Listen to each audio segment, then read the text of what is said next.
வீட்டில் எவ்வளோ மல்லிகைப்பூ பறிச்சிருக்கோம் பாருங்க. நம்ம கட்டி வச்சுக்கலாமா? பெண்கள் தலையில் பூ அணிந்து கொள்வதை பற்றி.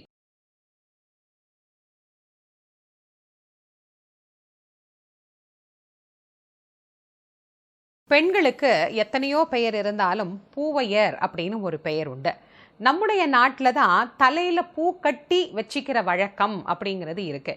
வேறு சில நாடுகளில், மிக தொன்மையான நாகரிகம் உடைய நாடுகளில் கூட தலையில ஒத்த பூவா வச்சிக்கிற வழக்கம், இல்லைன்னா அதை ஒரு மலர் கிரீடமாக அணிந்து வைக்கக்கூடிய பழக்கம், அந்த மாதிரி நம்ம பார்த்தாலும் நாம இப்ப வச்சிக்கிற மாதிரி தலையில சரமாக அப்படி பூவை கட்டி வச்சுக்கக்கூடிய வழக்கத்தை நம்முடைய தமிழர் பண்பாடு அப்படிங்கிறது நீண்ட நெடிய காலமாக நம்முடைய வம்சத்தினருக்கு கற்றுக் கொடுத்திருக்கக்கூடிய ஒரு அருமையான பண்பாடு. தலையில பூ வச்சுக்கிறதுனால நமக்கு என்ன நலன் அப்படின்னா, பார்க்கறதுக்கு அழகா இருக்கும் அவ்வளவுதானே அப்படின்னு நம்ம நினைக்கிறோம். கிடையாது.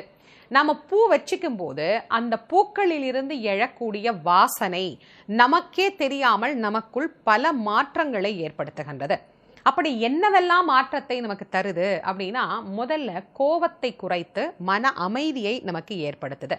அதற்கு பிறகு நம்முடைய மூளையில இருக்கக்கூடிய நாளமுள்ள நாளம் இல்லா சுரப்பிகள் அப்படின்னு சொல்றோம் இல்லையா, அதை எல்லாம் மிக சரியாக சுரப்பதற்கு உண்டான வேலைகளை அது தூண்டிவிடுகிறது. ஹாப்பி ஹார்மோன் அப்படின்னு சொல்லப்படக்கூடிய செரட்டோனின் போன்ற சுரப்பிகள் மிக நன்றாக இயங்குவதற்கு இந்த வாசனை, அந்த மகரந்த வாசனை அப்படின்னு ஒன்று நம்ம சொல்றோம் இல்லையா, அது மிக மிக மிக உதவி செய்கின்றது.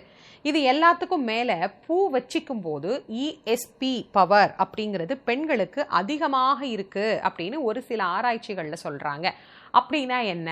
கூர்த்த மதிவுடையவளாக ஒரு பெண் விளங்குகின்றாள்.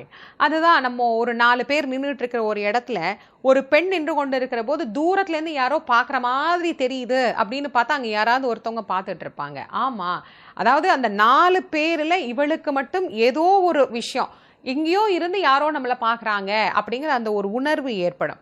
அறிவு அப்படிங்கிறது இருப்பதற்கும் அது கூர்மையாக இருப்பதற்கும் நிறைய வேறுபாடு இருக்கு.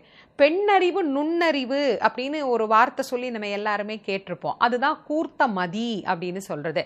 அது இல்லைன்னா கிராமங்கள்ல திட்டும் போது சொல்லுவாங்க, அவ ஒரு கூறு கெட்டவ அப்படின்பாங்க. அப்படின்னா என்ன?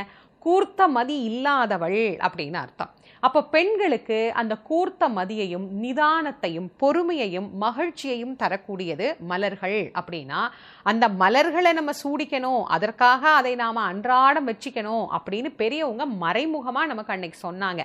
பூ இல்லாம வெளியில போகக்கூடாது, தலையில ஒரு கண்ணியாவது பூ வச்சுக்கிட்டு தான் ஒரு பொம்பளை புள்ள வெளியே போகணும். பாரதிதாசனுடைய ஒரு பாடல் எல்லாருமே கேட்டிருப்போம், தலைவாரி பூச்சூடி உன்னை பாடசாலைக்கு போ என்று சொன்னாள் உன் அன்னை அப்படின்னு ஒரு பாட்டு எல்லாருக்குமே தெரிஞ்சிருக்கும். அப்படி பள்ளிக்கு செல்லுகிற போது தலைவாரி பூச்சூடி ஒரு பெண்ணை அலங்கரித்து அனுப்பணும் அப்படின்ற காலம் போய் இப்ப தலை வாடுறதும் இல்லை, பூ வைக்கிறதும் இல்லை அப்படிங்கிற ஒரு நிலை வந்துருச்சு. ஒரு பெண்ணுக்கு அழகு அப்படின்னு பார்த்தீங்கன்னா அந்த பூ வைக்கிறது அப்படிங்கிறது பேரழகாக அது அந்த பெண்ணை மாற்றி தரும். சாதாரணமா எந்த நிகழ்வா இருந்தாலும் நம்ம மலர்களை பயன்படுத்துவது அப்படிங்கிற ஒரு வழக்கத்தை வச்சிருக்கிறோம். அது எந்த நிகழ்வோ, பிறப்போ இறப்போ, எல்லாத்திலையும் மலரினுடைய பங்கு இல்லாது கிடையாது. ஒரு பிறந்த வீட்டில் குழந்தைக்கு பேர் வைக்கிறதா இருந்தாலும் சரி, அப்படி இல்லைன்னா எந்த விதமான நல்ல சுபகாரியங்களாக இருந்தாலும் சரி, இறைவனது வழிபாட்டிலையும் சரி, மிக முக்கியமானது மலர்கள். சரி, இறந்த வீட்டுக்கும் நம்ம மலர்கள் எடுத்துட்டு போறோம், மாலைகள் எடுத்துட்டு போறோம். ஏன் அப்படின்னா அங்கும் ஒரு இறுக்கமான சூழல் இருக்கும். அங்க இருக்கிறவங்களுக்கும் மன அமைதி இருக்கணுமா இல்லையா? நிச்சயமா அவர்களுக்கும் ஏற்படணும். அதனாலதான் அங்கும் மலர்கள் எடுத்து செல்வது அப்படிங்கிற ஒரு வழக்கத்தை நம்முடைய பெரியவங்க நமக்கு ஏற்படுத்தினாங்க. ஒரு பெண்ணினுடைய வாழ்க்கையில் அவள் பிறந்தது முதல் வாழ்நாள் முழுவதும் அவளோடு பயணிக்க கூடியது அப்படிங்கிறது மலர். ஒரு பெண்ணை ஆசீர்வாதம் பண்ணும்போது கூட பூவும் பொட்டோடையும் இரு அப்படின்னு பெரியவங்க சொல்லுவாங்க. ஆனா திருமணத்திற்கு பிறகு பலரும் பூ வச்சுக்கிறது கிடையாது. அப்படி வைக்க கூடாதா, உண்மையிலேயே அப்படி செய்யக்கூடாதா அப்படின்னு கேட்டா அப்படிலாம் இல்லை. ஒரு பெண் எப்போதும் பூ வைத்துக் கொள்ளலாம். கணவன் வந்த பிறகு ஒரு பெண்ணுக்கு பூ வந்தது இல்லை. அவள் பெண்ணாய் பிறந்த காலம் முதல் பூ ஒரு பெண்ணுக்கு சொந்தமானதே. அதனால் கணவர் இல்லைன்னா பூ வச்சுக்க கூடாது, கணவர் இல்லைன்னா பொட்டு வச்சுக்க கூடாது அப்படின்னு அந்த காலத்துல சொன்னது வாழ்க்கை முறையில அவங்க தங்களை தனிமைப்படுத்திக் கொள்ளுவதற்காக ஒரு சிலர் அப்படி சொல்லி இருக்கலாம். ஆனால் நம்ம இயல்பான வாழ்க்கையில தாராளமா எல்லா பெண்களும் எல்லா காலத்திலையும் மலர்களை வச்சுக்கலாம். இந்த பூ இல்லாம நம்ம எங்கேயும் போகக்கூடாது. பூங்கிறது ஒரு அன்பினுடைய அடையாளம். ஒரு மனைவிக்கு கணவன் எவ்வளவு உயரிய பொருட்களை பரிசாக வாங்கி கொடுத்தாலும் அதுல எல்லாம் அடைய முடியாத ஒரு சந்தோஷத்தை ஒரு 2 முழம் பூ வாங்கி கொடுத்தா அந்த பொண்ணு ரொம்ப சந்தோஷப்படுறா. ஏன்? அது உயிர்ப்புள்ள மலர், அது காதலின் வெளிப்பாடு, அது அன்பின் வெளிப்பாடு. அதனால இனிமே கணவன்மார்கள்லாம் வெளியில எங்கேயாவது மனைவி அழைச்சிட்டு போனீங்க அப்படின்னா கண்டிப்பா 2 முழம் பூ வாங்கி கொடுத்து கூட்டிட்டு போங்க. ஒன்றும் பெரிய காசு கிடையாதே, அவளுக்கும் சந்தோஷமா இருக்கும். பல கணவன்மார்கள் அதை செய்யறதே கிடையாது அப்படின்னு நிறைய மனைவிமார்கள் புலம்புறாங்க. அதனால இனிமே அதை செஞ்சீங்கன்னா அவங்களும் சந்தோஷப்படுவாங்க. ஒரு இடத்துக்கு போகும்போது ஒரு பெண்ணுக்கு தலையில பூ இருக்கணும் அப்படிங்கிறது ஒரு அலங்கார பொருள் மட்டுமல்ல, அவளை ரொம்ப சந்தோஷமா வச்சுக்கிறதுக்காகவும் கூட. நீங்க வீட்டுல பாருங்க, வீட்டில் இருக்கும்போது பெண்கள் நல்ல தலைவாரி பூ வச்சு நம்ம எப்போதும் அந்த இயல்பா இருக்கிற மாதிரியே நம்முடைய நாளை எடுத்துட்டு போனோம்னா அந்த நாள் ரொம்ப நல்லா இருக்கும். எப்போ நம்ம பூ வச்சுக்குவோம்? கோபமே இல்லாம நல்ல மகிழ்ச்சியா இருக்கும்போது இதெல்லாம் செஞ்சுக்குவோம். நமக்கு பிடிக்கல, யார் மேலேயாவது கோபமா இருக்கு, இன்னைக்கு நாளே நல்லா இல்லை அப்படின்னும் போது தூக்கி வாரி சொருகி போட்ட ஒரு கொண்டை, கழுவாத ஒரு மூஞ்சி அப்படின்னு சுத்துறது பார்க்கறதுக்கு என்ன நல்லாவா இருக்கு? அதனால எப்பவுமே பெண்கள் காலையில எழுந்த உடனே குளிச்சோமா, நல்ல தலை பின்னமா, அழகா தலையில 2 கன்னி பூ வச்சோமா, அந்த வாசனையோட நம்ம இருந்தோம்னா நம்ம எப்பவுமே சந்தோஷமா இருப்போம்.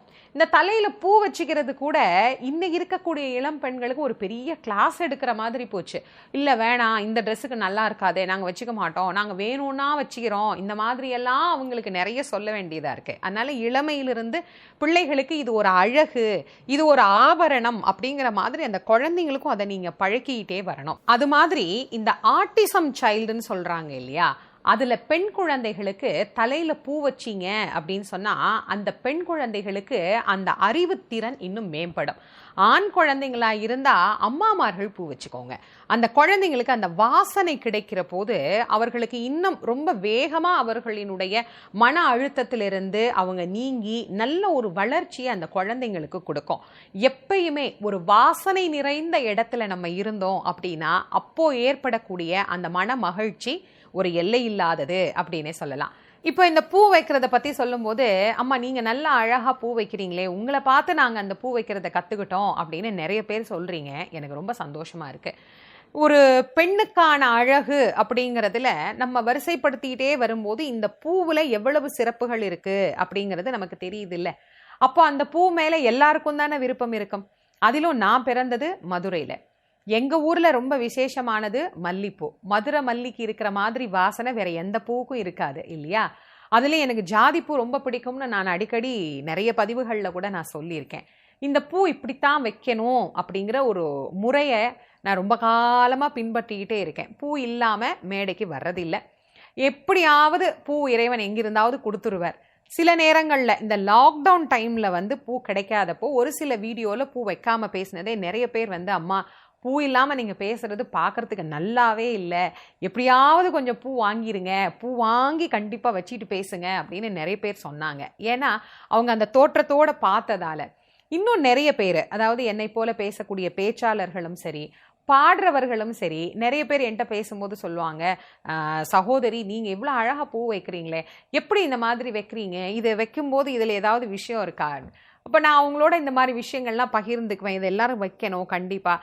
அதே மாதிரி நிறைய பேர் பூ வச்சு வச்சு வச்சு இப்போ நிறைய பேர் சொல்கிறாங்க, அம்மா அம்மா உங்களை மாதிரியே நாங்களும் பூ வச்சுக்கிறோம், எங்களுக்கும் ரொம்ப சந்தோஷமாக இருக்குது, நீங்கள் சொல்கிற மாதிரி அந்த உணர்வுகள்லாம் எங்களுக்கும் கிடைக்குது அப்படின்னு. அது எனக்கும் ரொம்ப சந்தோஷமாக இருக்குது. ஏன்னா ஒரு மேடையில் இருக்கிறவங்களும் சரி, இல்லை வெளியில் வரும்போதும் சரி, பெண்களுக்கான அந்த ஒரு மங்களமான பொருள் அப்படிங்கிறது இந்த மலர். அதனால இந்த மலர்கள் வச்சுக்கும் போது நமக்கு அது ரொம்ப ரொம்ப சந்தோஷத்தை, நம்மளை சுற்றி இருக்கிறவங்களுக்கும் அது ஒரு நல்ல வைப்ரேஷனையும் அது நமக்கு ஏற்படுத்தும். சரி, பூ வச்சுக்கிறதுனா எப்படி வச்சுக்கணும், அதுக்கு ஏதாவது முறை இருக்கா அப்படின்னா, சில பேர் கழுத்தில் மாலை போட்ட மாதிரிலாம் பூ வச்சுக்குவாங்க. நீங்கள் கீழே கால் வரைக்கும் தொங்குற மாதிரிலாம் கூட சில பேர் பூ வச்சுக்குவாங்க. அந்த மாதிரியெல்லாம் இல்லாமல் நாகரீகமாக நம்ம வச்சிருக்கிற பூ நம்ம முடியின் அளவை விட ரொம்ப நீளமாக இல்லாமல் முடியளவுக்கு நம்ம பூ வச்சுக்கலாம். நிறைய பூ வச்சுக்கலாம். அது அவங்களினுடைய விருப்பத்தை பொறுத்து. எப்படியோ பூ வச்சா சரி. என்னை பொறுத்த வரைக்கும் சிலருக்கு பூக்களின் வாசனை ஒவ்வாமையை ஏற்படுத்தும், சிலருக்கு அலர்ஜியா இருக்கும், சிலருக்கு தலைவலியை ஏற்படுத்தும். அந்த மாதிரி இருக்கிறவங்க அவங்களுக்கு எந்த பூ அலர்ஜியா இருக்கோ அந்த பூவை தவிர்த்துட்டு வேற பூக்களை நம்ம வச்சுக்கலாம். இந்த பூக்கள்லே பார்த்தீங்க அப்படின்னா ஒவ்வொரு பூக்கும் ஒவ்வொரு வகையான தன்மை இருக்கு. மல்லிகை பூ நம்ம வச்சுக்கிட்டோம் அப்படின்னா அது நமக்கு மகிழ்ச்சியை ஏற்படுத்தும், சுற்றி ஒரு அமைதியான ஒரு நிலையை நமக்கு பெற்றுத்தரும். இந்த மாதிரி ஒவ்வொரு மலர்களையும் நம்ம சூடிக்கொள்ளுகிற போது வெவ்வேறு விதமான ஒரு மன மகிழ்ச்சியையும் சந்தோஷத்தையும் நமக்கு தருது. அதனால இனிமே பெண்கள் இந்த பூ வைக்கிறதுக்கு ரொம்ப எல்லாம் யோசிக்காதீங்க. கண்டிப்பா வெளியில போகும்போது ஒரு முழமாவது பூ வாங்கி வச்சுட்டு போங்க. எப்பவுமே சந்தோஷமா இருங்க. இந்த உலகத்துல நம்ம வந்ததே நாமளும் சந்தோஷமா இருந்து நம்மளை சுத்தி இருக்கிறவங்களையும் சந்தோஷமா வச்சுக்கிறதுக்காக தானே. அதனால நாமும் மகிழ்ந்து பிறரையும் மகிழ்விக்கலாம். இது போன்ற நல்ல பதிவுகளை நீங்க கேட்கும்போது உங்களுக்கு பயனுள்ளது அப்படின்னு நினைச்சீங்கன்னா உங்களுடைய நண்பர்கள், உற்றார் உறவினர்கள்னு எல்லோருக்கும் பகிர்ந்து கொள்ளுங்க.